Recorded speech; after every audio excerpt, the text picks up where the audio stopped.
ತನುವು ನಿನ್ನದು ಮನವು ನಿನ್ನದು, ತನುವು ನಿನ್ನದು ಮನವು ನಿನ್ನದು, ಎನ್ನ ಜೀವನ ಘನವು ನಿನ್ನದು. ನಾನು ನಿನ್ನವನೆಂಬ ಹೆಮ್ಮೆಯ ಋಣವು ಮಾತ್ರವೇ ನನ್ನದು. ತನು ನಿನ್ನದು ಮನವು ನಿನ್ನದು.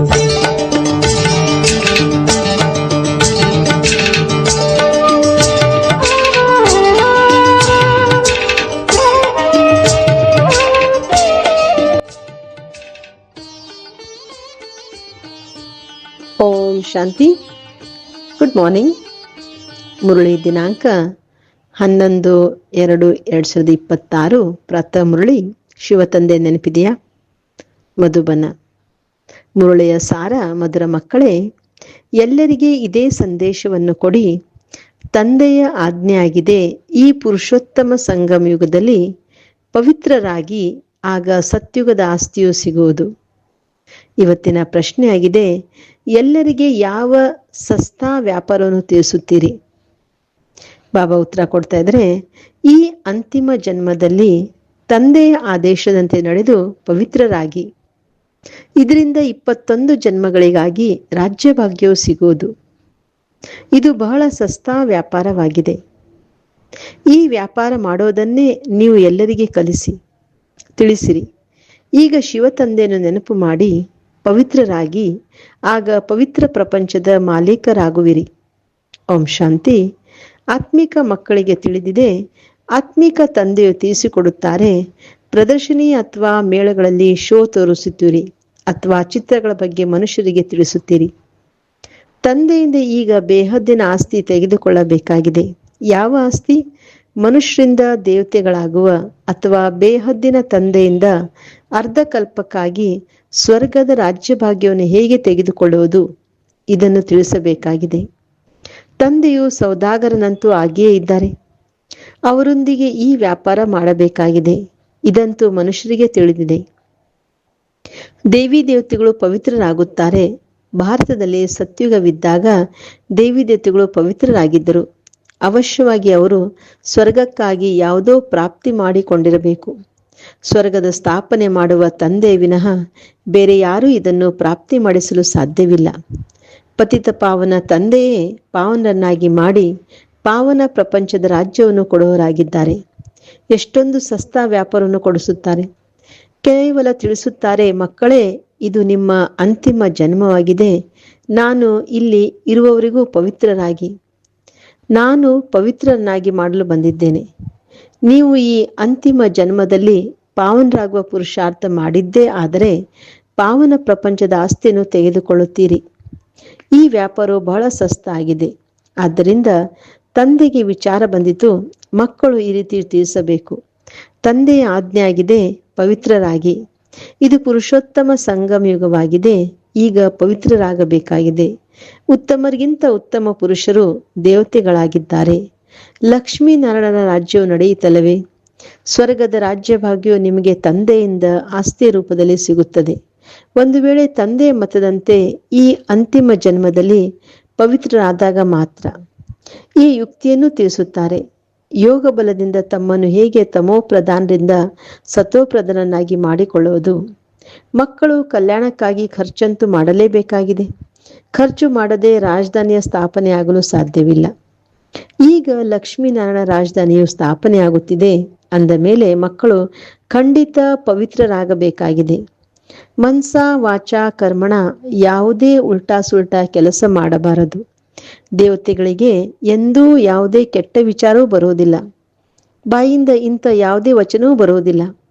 ಅವರು ಸರ್ವಗುಣ ಸಂಪನ್ನರು, ಸಂಪೂರ್ಣ ನಿರ್ವಿಕಾರಿಗಳು, ಮರ್ಯಾದಾ ಪುರುಷೋತ್ತಮರು. ಯಾರು ಇದ್ದು ಹೋಗುವರೋ ಅವರ ಮಹಿಮೆಯನ್ನು ಗಾಯನ ಮಾಡಲಾಗುತ್ತದೆ. ಈಗ ನೀವು ಮಕ್ಕಳನ್ನು ಅದೇ ದೇವಿ ದೇವತೆಗಳನ್ನಾಗಿ ಮಾಡಲು ಬಂದಿದ್ದೇನೆ ಅಂದ ಮೇಲೆ ಇಂತಹ ಯಾವುದೇ ಕೆಟ್ಟ ಕೆಲಸವನ್ನು ಮಾಡಬಾರದು. ದೇವತೆಗಳು ಸಂಪೂರ್ಣ ನಿರ್ವಿಕಾರಿಗಳಾಗಿದ್ದರೂ ಆ ಗುಣವನ್ನು ಸಹ ನೀವು ಈಗ ಧಾರಣೆ ಮಾಡಿಕೊಳ್ಳುತ್ತೀರಿ. ಏಕೆಂದರೆ ಈ ಮೃತ್ಯು ಲೋಕದಲ್ಲಿ ನಿಮ್ಮದು ಇದು ಅಂತಿಮ ಜನ್ಮವಾಗಿದೆ. ಪತಿತ ಪ್ರಪಂಚಕ್ಕೆ ಮೃತ್ಯುಲೋಕ, ಪಾವನ ಪ್ರಪಂಚಕ್ಕೆ ಅಮರಲೋಕವೆಂದು ಹೇಳಲಾಗುತ್ತದೆ. ಈಗ ಮೃತ್ಯುಲೋಕದ ವಿನಾಶವು ಸಮ್ಮುಖದಲ್ಲಿ ನಿಂತಿದೆ ಅಂದ ಮೇಲೆ ಅವಶ್ಯವಾಗಿ ಅಮರಪುರಿಯ ಸ್ಥಾಪನೆಯಾಗುವುದು. ಇದು ಅದೇ ಮಹಾಭಾರಿ ಮಹಾಭಾರತ ಯುದ್ಧವಾಗಿದೆ, ಯಾವುದನ್ನು ಶಾಸ್ತ್ರಗಳಲ್ಲಿ ತೋರಿಸಿದ್ದಾರೆ. ಇದರಿಂದ ಹಳೆಯ ವಿಕಾರಿ ಪ್ರಪಂಚವು ಸಮಾಪ್ತಿಯಾಗುತ್ತದೆ. ಆದರೆ ಈ ಜ್ಞಾನವು ಯಾರಲ್ಲಿಯೂ ಇಲ್ಲ. ತಂದೆಯು ತಿಳಿಸುತ್ತಾರೆ, ಎಲ್ಲರೂ ಅಜ್ಞಾನ ನಿದ್ರೆಯಲ್ಲಿ ಮಲಗಿಬಿಟ್ಟಿದ್ದಾರೆ. ಪಂಚವಿಕಾರಗಳ ನಶೆ ಇರುತ್ತದೆ. ಈಗ ತಂದೆಯು ತಿಳಿಸುತ್ತಾರೆ, ಮಕ್ಕಳೇ ಪವಿತ್ರರಾಗಿ ಮಾಸ್ಟರ್ ಭಗವಂತರಾಗುತ್ತಿರಲವೇ. ಲಕ್ಷ್ಮೀನಾರಾಯಣರಿಗೆ ಭಗವಾನ್ ಭಗವತಿ ಎಂದು ಹೇಳುತ್ತಾರೆ. ಅರ್ಥಾತ್ ಭಗವಂತನ ಮೂಲಕ ಈ ಆಸ್ತಿಯನ್ನು ಪಡೆದಿದ್ದಾರೆ. ಈಗಂತೂ ಭಾರತವು ಪತಿತವಾಗಿದೆ. ಮನ್ಸ ವಾಚ ಕರ್ಮಣ ಕರ್ತವ್ಯವೇ ಈ ರೀತಿ ನಡೆಯುತ್ತದೆ. ಯಾವುದೇ ಮಾತು ಮೊದಲು ಬುದ್ಧಿಯಲ್ಲಿ ಬರುತ್ತದೆ, ನಂತರ ಅದು ಬಾಯಿಂದ ಹೊರಡುತ್ತದೆ. ಅದು ಕರ್ಮದಲ್ಲಿ ಬಂದಾಗ ವಿಕರ್ಮವಾಗಿ ಬಿಡುತ್ತದೆ. ತಂದೆಯು ತಿಳಿಸುತ್ತಾರೆ, ಸತ್ಯುಗದಲ್ಲಿ ಯಾವುದೇ ವಿಕರ್ಮವಾಗುವುದಿಲ್ಲ, ಇಲ್ಲಿ ವಿಕರ್ಮವಾಗುತ್ತದೆ, ಏಕೆಂದರೆ ರಾವಣ ರಾಜ್ಯವಾಗಿದೆ.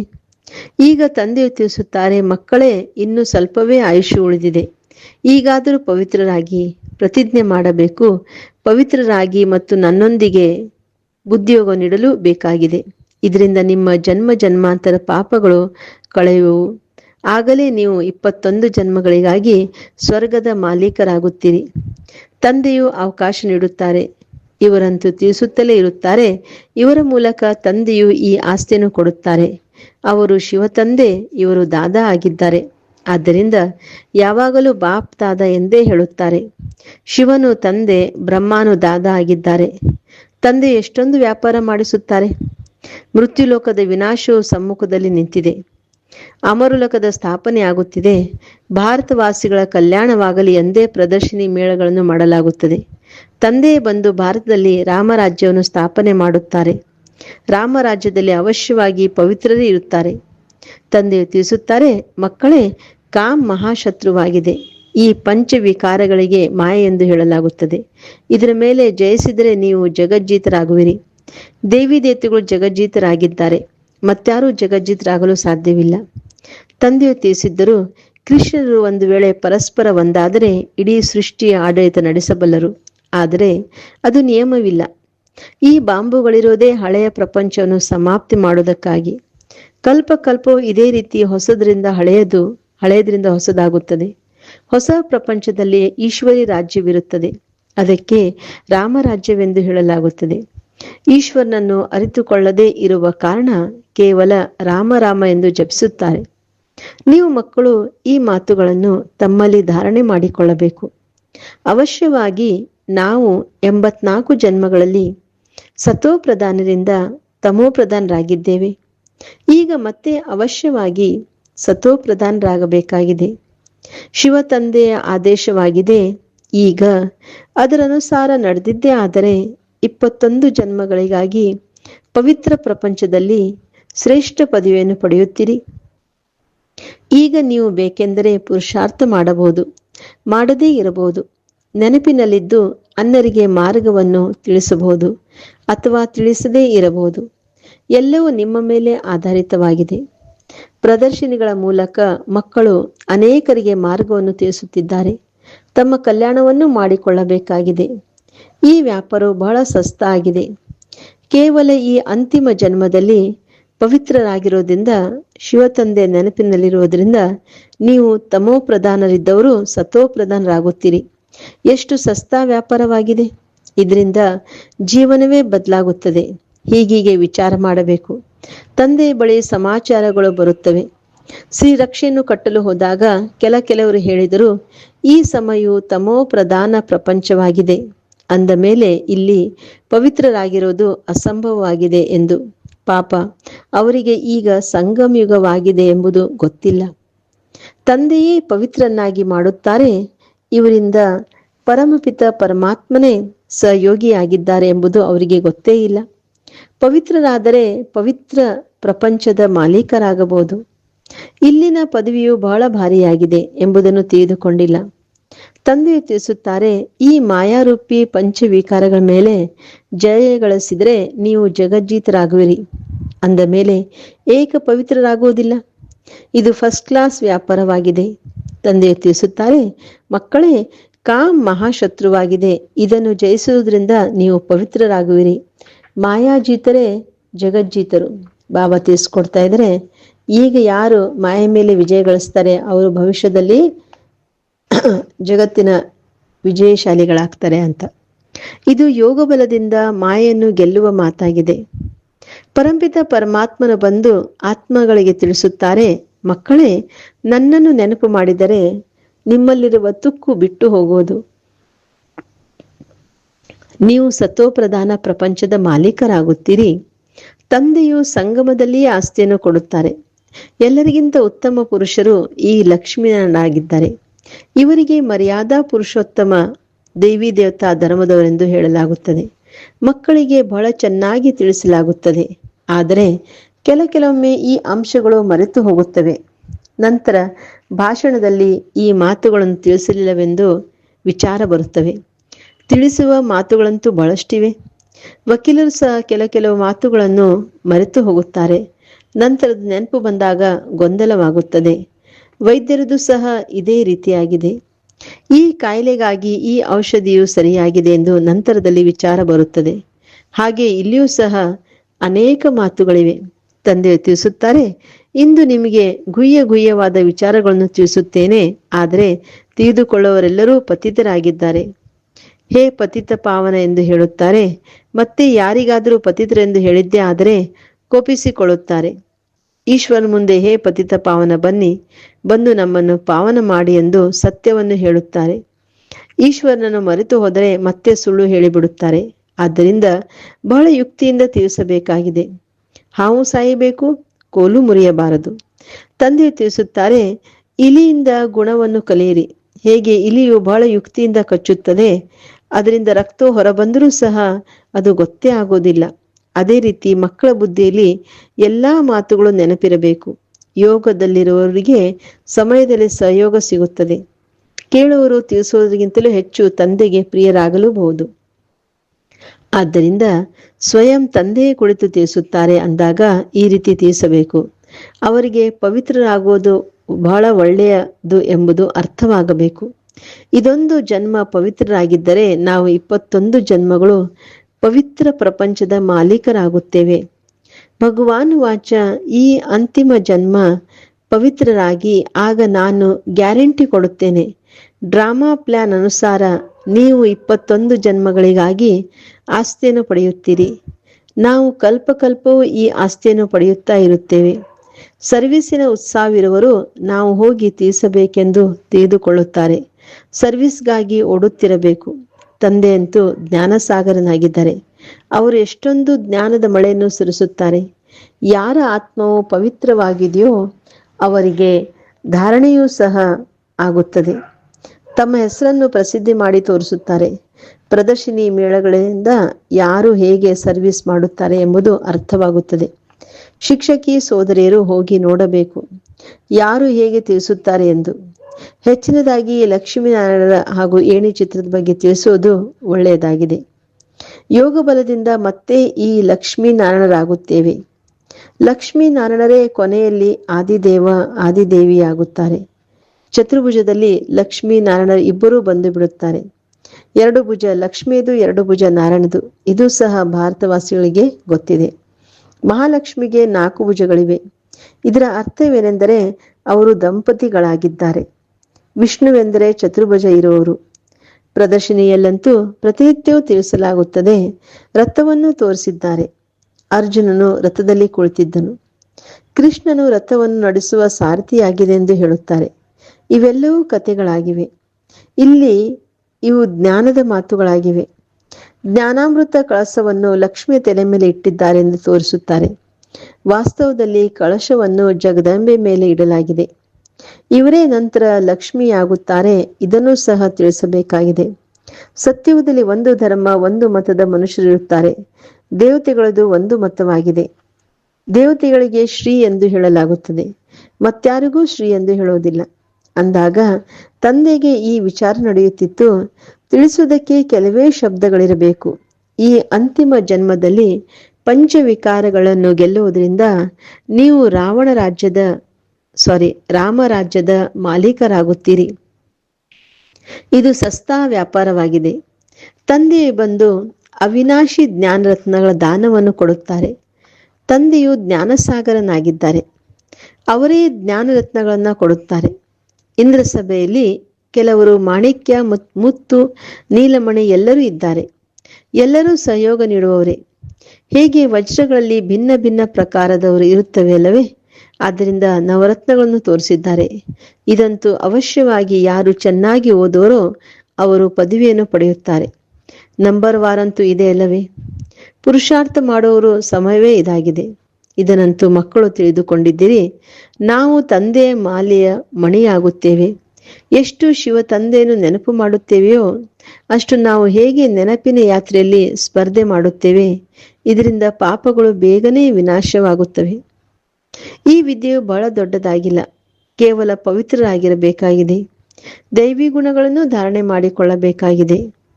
ಬಾಯಿಂದ ಎಂದೂ ಕಲ್ಲುಗಳು ಹೊರಬರಬಾರದು. ಕಲ್ಲುಗಳನ್ನು ಎಸೆಯುವವರು ಕಲ್ಲು ಬುದ್ಧಿಯವರೇ ಆಗುತ್ತಾರೆ. ರತ್ನಗಳನ್ನು ಹೊರಹಾಕುವವರು ಶ್ರೇಷ್ಠ ಪದವಿಯನ್ನು ಪಡೆಯುತ್ತಾರೆ. ಇದು ಬಹಳ ಸಹಜವಾಗಿದೆ.